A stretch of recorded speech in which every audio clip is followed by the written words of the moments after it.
Hello friends, मेरा नाम है मेहुल शर्मा और आपका स्वागत है मेरी इस नई वीडियो में। चलिए शुरू करते हैं।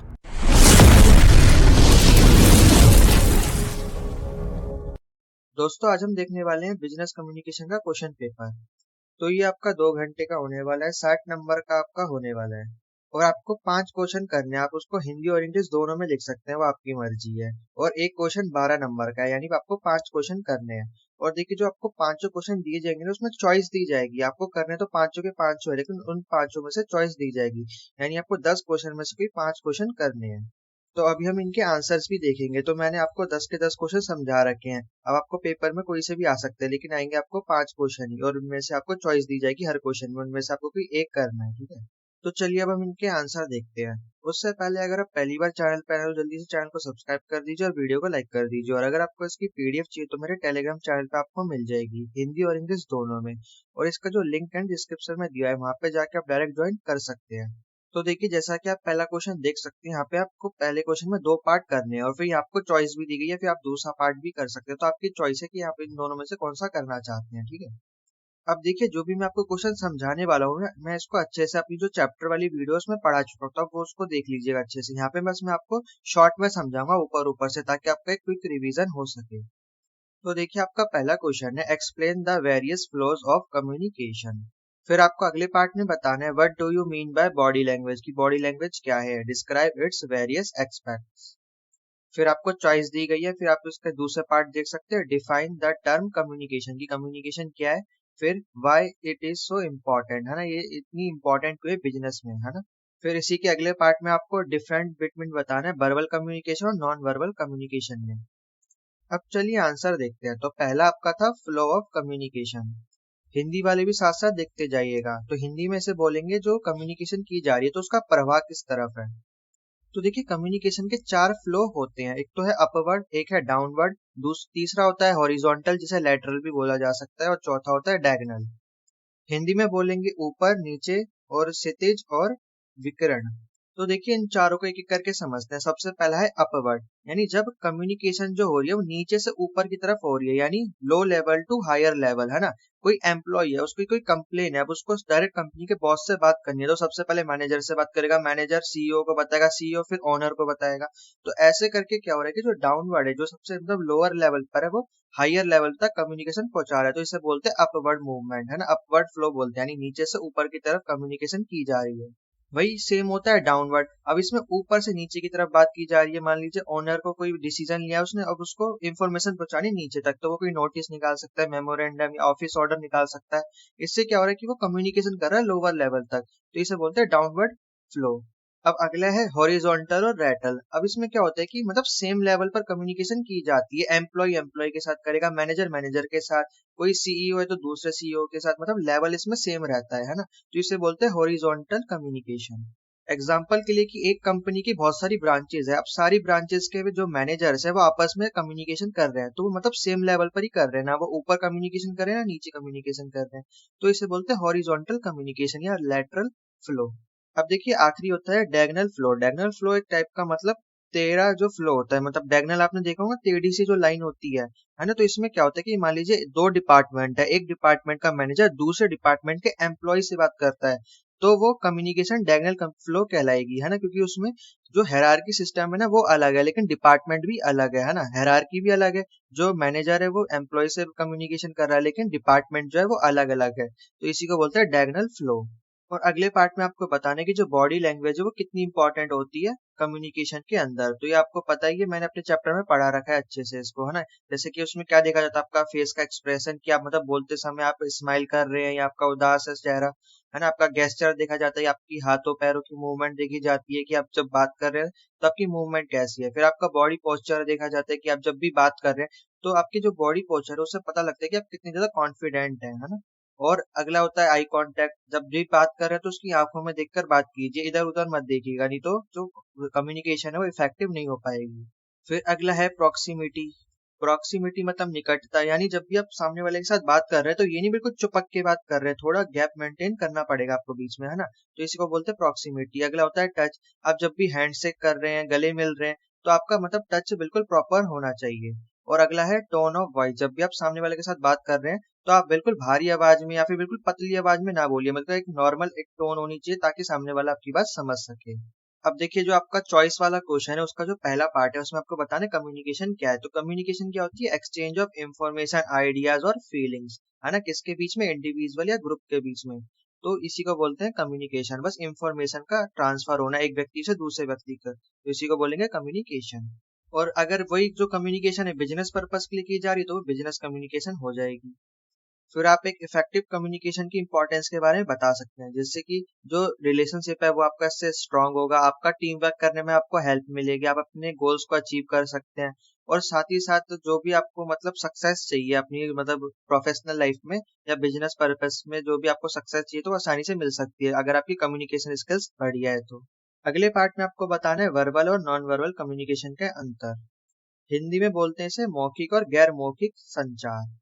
तो देखिए मौखिक संचार यानी वर्बल कम्युनिकेशन में क्या होता है कि जब भी आप सामने वाले के साथ कम्युनिकेशन कर रहे हैं तो आप बोलकर या लिखकर कम्युनिकेशन करते हैं। या तो आप कोई चिट्ठी वगैरह लिखेंगे, लेटर लिखेंगे, रिपोर्ट लिखेंगे, तो वो एक टाइप की रिटर्न कम्युनिकेशन होगी। एक आप नॉर्मली बोलते हैं, फोन पर कम्युनिकेशन करते हैं, या फिर जो मीटिंग वगैरह होती है उसमें जो बोलकर आप कम्युनिकेशन करते हैं, तो वो सब वर्बल कम्युनिकेशन में आती हैं।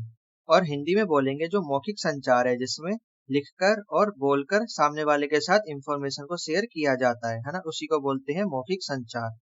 वहीं पर अगर हम नॉन वर्बल की बात करें यानी गैर मौखिक संचार में, तो उसमें आपका कोई भी मतलब आपको लिखकर या बोलकर सामने वाले के साथ कम्युनिकेशन नहीं करनी होती। इसमें मेनली आपका जो गेस्चर है, आपकी जो बॉडी लैंग्वेज है, वो मैटर करती है ना।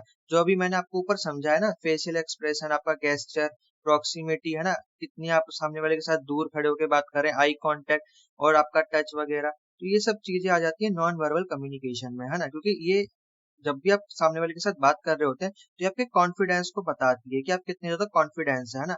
जैसे कि आप सामने वाले के साथ बात कर रहे हैं तो आप सीधे खड़े होके, है ना, झुककर बात नहीं करते, है ना, तो इससे आपका कॉन्फिडेंस पता लगता है। तो जो नॉन वर्बल कम्युनिकेशन है मेनली आपकी जो बॉडी लैंग्वेज है उस पर फोकस करती है। और आप नॉन वर्बल कम्युनिकेशन की मदद से आप अपने इमोशंस को, अपने कॉन्फिडेंस को, अपने एटीट्यूड को आसानी से शेयर कर सकते हैं सामने वाले के साथ। तो देखिए अगर आपको एक इफेक्टिव कम्युनिकेशन करनी है तो आपको दोनों ही चीजों का ध्यान रखना पड़ेगा, वर्बल भी और नॉन वर्बल का भी। अब आपका जो अगला क्वेश्चन है उसमें आपको बताना है कि बिब्लियोग्राफी क्या होती है। बिब्लियोग्राफी को हिंदी में बोलेंगे ग्रंथ सूची, है ना। एक टाइप का रेफरेंस होता है जिसमें मतलब आप जो भी मतलब इंफॉर्मेशन दे रहे होते हैं सामने वाले को, उसमें उसमें बताते हैं कि आप जो इंफॉर्मेशन दे रहे हैं कि आपने ये इंफॉर्मेशन कहाँ से ली है। और साथ ही आपको बताने कि आप क्या क्या स्टेप्स लेते हैं बिब्लियोग्राफी को बनाने में। और इसी क्वेश्चन के अगले पार्ट में आपको बताना है कि जब हम इफेक्टिव राइटिंग कम्युनिकेशन करते हैं तो उसमें हम 4 एस यानी जो 4 एस है उसका ध्यान रखते हैं। वो अभी मैं आपको आगे बताऊंगा क्या होते हैं, और साथ में उनका एग्जाम्पल भी आपको देना है। फिर देखिए इसी की जो चॉइस वाला आपको क्वेश्चन दिया गया है उसका जो पहला पार्ट है उसमें आपको शॉर्ट नोट लिखना है ना। जो कंक्रीटनेस है और जो कंप्लीटनेस है उसके ऊपर आपको एक शॉर्ट नोट लिखना है। और हिंदी में से बोलेंगे संक्षिप्तता और पूर्णता। तो इन इन पे आपको एक शॉर्ट नोट लिखना है ना, और आपको बताना है कि इफेक्टिव राइटिंग में इन दोनों का क्या योगदान होता है। और इसी के अगले पार्ट में आपको बताना है कि जो हम रेफरेंस देते हैं यानी जो हम बिब्लियोग्राफी देते हैं ना, उसमें हम कितने मेथड से हम बिब्लियोग्राफी दे सकते हैं या फिर जो रेफरेंस है वो दे सकते हैं। तो उसके तरीके के बारे में आपको बताना है कि कितने टाइप के मेथड्स होते हैं। तो चलिए एक बार आंसर देख लेते हैं। तो बिब्लियोग्राफी आपको पता ही है क्या होता है, लिस्ट ऑफ सोर्स होता है ना, जिसमें हम बताते हैं कि हमने जो भी इंफॉर्मेशन आपको दे रहे हैं कि हम कहाँ से इसको बता रहे हैं। एक टाइप से रेफरेंस दे रहे होते हैं कि जो भी हम आपको इंफॉर्मेशन दे रहे हैं हमने इसको इस बुक से, इस आर्टिकल से, इस वेबसाइट से लिया है। अब देखिए आप क्या क्या स्टेप्स फॉलो करते हैं बिब्लियोग्राफी को बनाने में। तो सबसे पहला स्टेप होता है आपका कलेक्ट इन्फॉर्मेशन। अब देखिए आपको कोई भी इन्फॉर्मेशन देनी है, सबसे पहले आप जानकारी इकट्ठा करेंगे, सबसे पहले आप गूगल करेंगे, है ना, कोई बुक पढ़ेंगे, किसी लाइब्रेरी में जाके, है ना, किताबें ढूंढेंगे, है ना, तो ये सब चीजें आप करेंगे या किसी वेबसाइट पे विजिट करेंगे। तो जितनी हो सके जो भी आपको इन्फॉर्मेशन देनी है सबसे पहले उससे रिलेटेड आप इन्फॉर्मेशन को कलेक्ट करेंगे।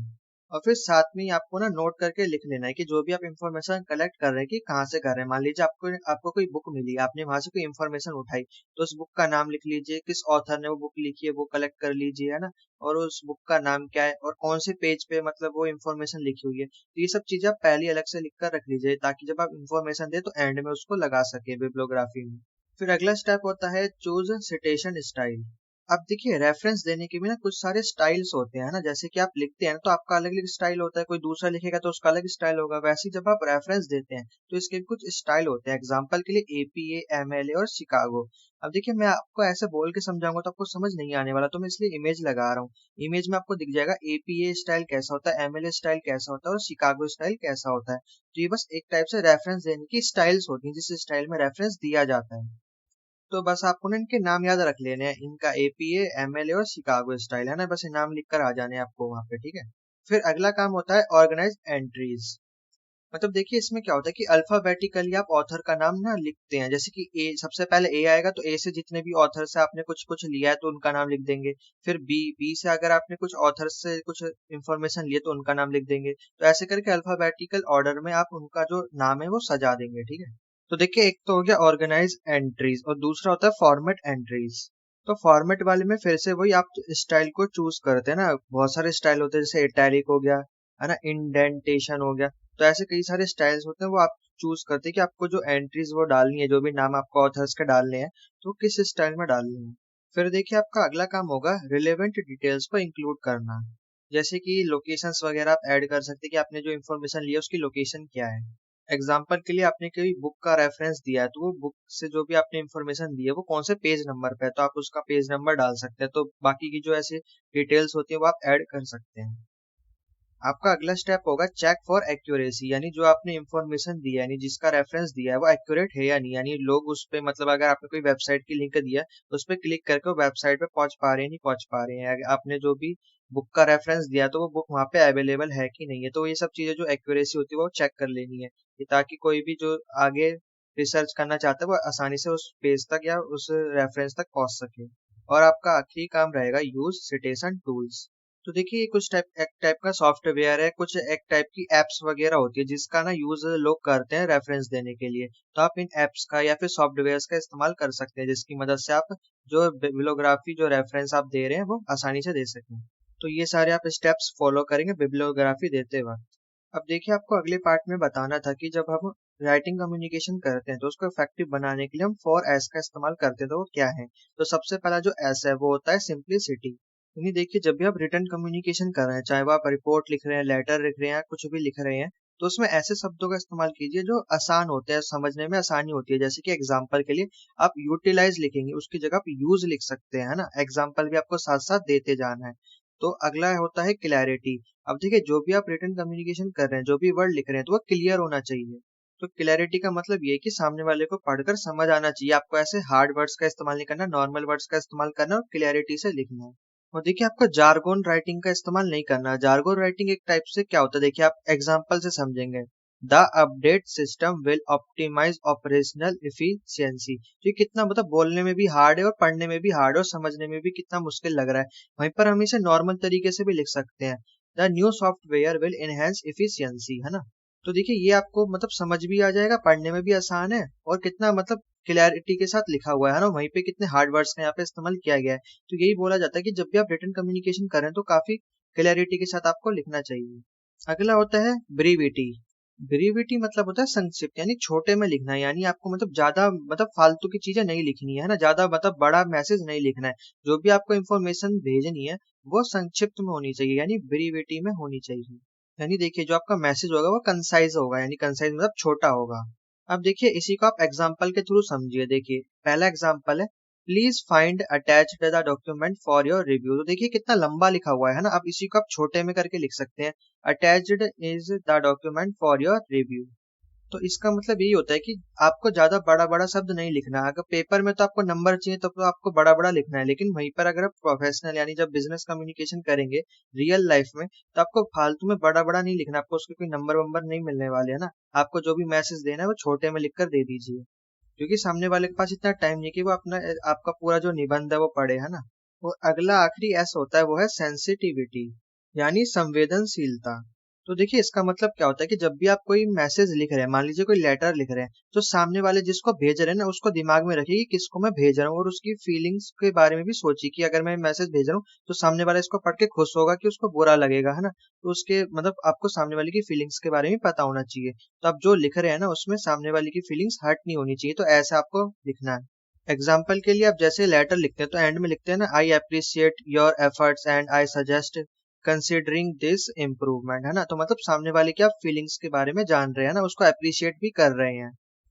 तो ये 4 एस होते हैं जिससे आप अपनी जो राइटिंग स्किल्स है उसको सुधार सकते हैं, है ना। राइटिंग कम्युनिकेशन को इफेक्टिव बना सकते हैं। एक है सिंप्लिसिटी, दूसरा था क्लैरिटी, तीसरा है ब्रीविटी यानी ब्रीफ में लिखना, छोटा लिखना, और आखिरी में है सेंसिटिविटी यानी फीलिंग्स का ध्यान रखना। अब देखिए आपको जो ऑप्शन में अगला क्वेश्चन दिया जाएगा उसका जो पहला पार्ट है उसमें आपको शॉर्ट नोट लिखना है ना। 2 शॉर्ट नोट लिख लेते, एक तो है कंक्रीटनेस पर और दूसरा था कंप्लीटनेस पर। तो देखिए कंक्रीटनेस होती है ठोसता, यानी जब भी आप कोई मैसेज कर रहे हैं, कम्युनिकेशन कर रहे हैं, तो जब भी आप कम्युनिकेशन कर रहे हैं, मान लीजिए कोई लेटर ही लिख रहे हैं, कोई रिपोर्ट लिख रहे हैं, तो उसमें कंक्रीटनेस होनी चाहिए, यानी ठोसता होनी चाहिए। यानी जो भी आप बोल रहे हैं उसके पीछे या तो कोई फैक्ट दीजिए, अपनी कोई डिटेल्स डालिए, है ना। जो भी आप दे रहे हैं कोई प्रूफ वगैरह डालिए, है ना। उसमें मतलब जो भी आप चीजें डिटेल ऐड करते हैं जो आपकी बात को ठोस बनाता है यानी मजबूत बनाता है और बिल्कुल सही बनाता है, तो उसे बोलते हैं कंक्रीटनेस। तो कंक्रीटनेस मतलब ये है कि जब भी आप रिटर्न कम्युनिकेशन कर रहे हैं उसमें फैक्ट्स डालिए, अपने आइडियाज डालिए, अपने इमोशंस डालिए और अदर डिटेल्स डालिए उससे रिलेवेंट, जिससे आपकी जो भी आप कम्युनिकेशन कर रहे हैं वो और भी ज्यादा इफेक्टिव हो जाए। दूसरा होता है कंप्लीटनेस। कंप्लीटनेस मतलब होता है पूर्णता, यानी जो भी आप बात कर रहे हैं ना वो बीच में आधी अधूरी नहीं होनी चाहिए, पूरी कंप्लीट बात होनी चाहिए, है ना। तभी सामने वाले को जो आप मैसेज कन्वे करना चाहते हैं तभी उस सामने वाले को पता चलेगा कहना क्या चाहते हैं आप, है ना। बीच में तो आप आधा मैसेज नहीं छोड़ सकते, पूरी बात कीजिए।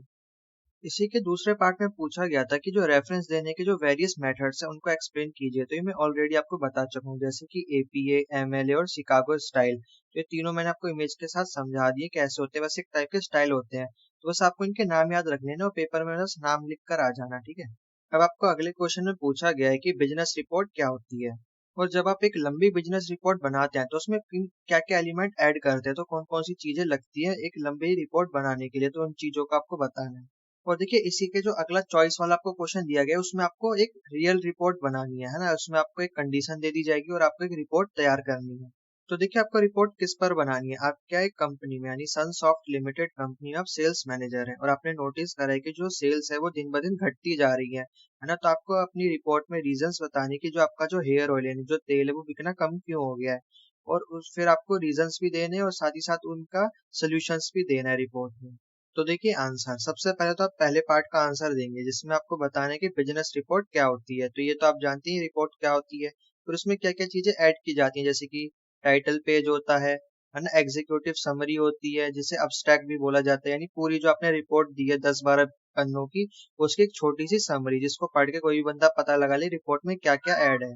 फिर आपको देना होता है टेबल ऑफ कंटेंट, यानी एक टाइप का इंडेक्स, जैसे किताबों में इंडेक्स होता है वैसे ही आपको रिपोर्ट में टेबल ऑफ कंटेंट डालना है जिससे पता चल जाए कि जो आपने रिपोर्ट दी है उसके अंदर कौन कौन सा कंटेंट है। और देखिए इन सबको मैं डिटेल में पढ़ा चुका अपनी चैप्टर वाली वीडियोस में, तो उसको जरूर देख लीजिएगा, ठीक है। यहाँ पे तो मैं अभी शॉर्ट में ही आपको समझा रहा हूँ, ठीक है। तो देखिए इंडेक्स लिखने के बाद यानी टेबल ऑफ कंटेंट लिखने के बाद फिर आप लिखेंगे इंट्रोडक्शन, कि मतलब आप बताएंगे कि जो आप रिपोर्ट दे रहे हैं कि उसमें आप क्या बताने वाले हैं ना, उसका पर्पस क्या है, उसका स्कोप क्या है, उसका ऑब्जेक्टिव क्या है, तो ये सब आप इंट्रोडक्शन में लिख देंगे। अब इंट्रोडक्शन के बाद आती है मेन बॉडी जिसमें आप क्या लिख देंगे, मेथोडोलॉजी, फाइंडिंग्स, रिजल्ट्स वगैरह, है ना, एनालिसिस, डिस्कशन, ये सब चीजें मेन बॉडी की बताते हैं। फिर कंक्लूजन, फिर जब आप कंक्लूजन लिख देते हैं फिर आपको रिकमेंडेशन लिखने की, आपने मतलब किन किन से परमिशन ली थी, है ना, किन किन ने आपको मतलब क्या क्या एडवाइस दी थी, वो सब लिखने के बाद रेफरेंस वगैरह, है ना, रेफरेंस देना जरूरी है, बिब्लियोग्राफी जिसे कहते हैं। फिर अपेंडिक्स, अपेंडिक्स में आ जाएगा सपोर्टिंग डॉक्यूमेंट्स वगैरह, है ना, रिलेटेड मतलब जो उससे जो आपने रिपोर्ट दी उससे रिलेटेड कोई अगर डॉक्यूमेंट है, इमेजेस होती हैं, वीडियोस होती हैं, वो सब चीजें, जो रॉ डाटा होता है, और जो बार ग्राफ, पाई चार्ट्स वगैरह होते हैं, वो सब चीजें। अब देखिए ये तो हो गया पहला पार्ट। अब दूसरे पार्ट में आपको पूरा की पूरी रिपोर्ट तैयार करनी है। तो सबसे पहले आप सब्जेक्ट डाल देंगे, जैसे कि report on decline in sales of Sunsoft limited hair oil. तो आपने फिर सब्जेक्ट डाल दिया, फिर डियर, फिर उनका नाम डाल देना है अपने बॉस का जिसको आप रिपोर्ट देने वाले हैं। फिर रिपोर्ट में पहले सबसे पहले इंट्रोडक्शन देंगे, एक पैराग्राफ जो शुरू का होगा वो इंट्रोडक्शन का होगा। फिर आप मेन बॉडी लिखना स्टार्ट करेंगे और मेन बॉडी में बताएंगे कि क्या क्या दिक्कतें हैं, किस क्या क्या रीजन है जिनकी वजह से जो ऑयल है वो बिकना कम हो गया है, जैसे कि market saturation, changing consumer preference, है ना, online presence and marketing, competitive pricing, है ना, ये सब चीजें आप रीजंस डाल सकते हैं। फिर साथ ही में आप ना रिकमेंडेशन दे सकते हैं अपनी, मतलब सोल्यूशंस दे सकते हैं कि अगर हमें अपनी सेल्स बढ़ानी तो हम क्या क्या कर सकते हैं। जैसे कि प्रोडक्ट इनोवेशन, प्रोडक्ट को हम उसमें कुछ नए चेंजेस कर सकते हैं, रीब्रांडिंग कर सकते हैं, पैकेजिंग को सुधार सकते हैं, कॉम्पिटिटिव प्राइसिंग स्ट्रेटेजीज कर सकते हैं, यानी प्राइस को थोड़ा कम कर सकते हैं, है ना। और जैसे कि कस्टमर फीडबैक्स ले सकते हैं, है ना, जो कस्टमर हमारे प्रोडक्ट यूज कर रहे हैं उनका फीडबैक ले सकते हैं। तो अपनी रिपोर्ट में आपको दोनों चीजें बता देनी है, रीजंस जिसकी वजह से डिक्लाइन हो रहा है, और फिर सोल्यूशन जिसकी वजह से जो आपकी सेल्स है वो बढ़ जाएंगी। फिर एंड में आपको कंक्लूजन दे देना है, फिर एंड में सिंसियरली वगैरह अपना नाम, सेल्स मैनेजर, कंपनी का नाम। अब अगला है फोर्थ क्वेश्चन। फोर्थ क्वेश्चन में आपको बताना है कि बिजनेस लेटर क्या होता है और उसके क्या क्या पार्ट्स होते हैं, डिफरेंट पार्ट्स के बारे में आपको बताना है। और फिर इसी के अगले मतलब चॉइस में दिया गया है कि आपको मेमोरेंडम बताना है, मेमोरेंडम क्या होता है। और फिर आपको मतलब कंडीशन दी जाएगी और आपको मेमोरेंडम बनाने को दिया जाएगा। तो देखिए, जब मैं आपको चैप्टर पढ़ा था तब भी मैंने आपको बताया था कि आपको मेमोरेंडम, नोटिस, ऑफिस ऑर्डर, ये सब चीजें कुछ भी पूछा जा सकता है, रिपोर्ट वगैरह, और जो लेटर है ना, तो ये सब चीजें आप पहले से ही पढ़ के जाइएगा, और साथ में मैंने इनके फॉर्मेट्स भी आपको करवा रखे हैं। तो बिजनेस लेटर क्या होता है इसको एक्सप्लेन कर देना, और साथ में इसके जो की पार्ट्स हैं उनको एक्सप्लेन कर देना। जैसे कि सेंडर एड्रेस होता है सबसे पहले, फिर डेट होती है, फिर जिसको आप भेज रहे हैं उसका एड्रेस डाला जाता है, फिर सैल्यूटेशन डाला जाता है। फिर सैल्यूटेशन के बाद यानी जब डियर सर लिखने के बाद फिर मेन बॉडी लिखी जाती है। मेन बॉडी में भी पार्ट्स होते हैं, सबसे पहले इंट्रोडक्शन लिखा जाता है थोड़ा सा, फिर बीच में मेन बॉडी आती है, फिर कंक्लूजन लिखा जाता है, फिर एंड में कम्प्लीमेंट्री क्लोजिंग होती है ना, जिसमें थैंक यू वगैरह कहा जाता है, और फिर सिंसियरली वगैरह लिखा जाता है। फिर आखिरी में फिर आप लिखते हैं सिग्नेचर वगैरह, सिग्नेचर में आप अपना नाम डालते हैं, वो सब चीजें। फिर एंड में आता है एंक्लोजर।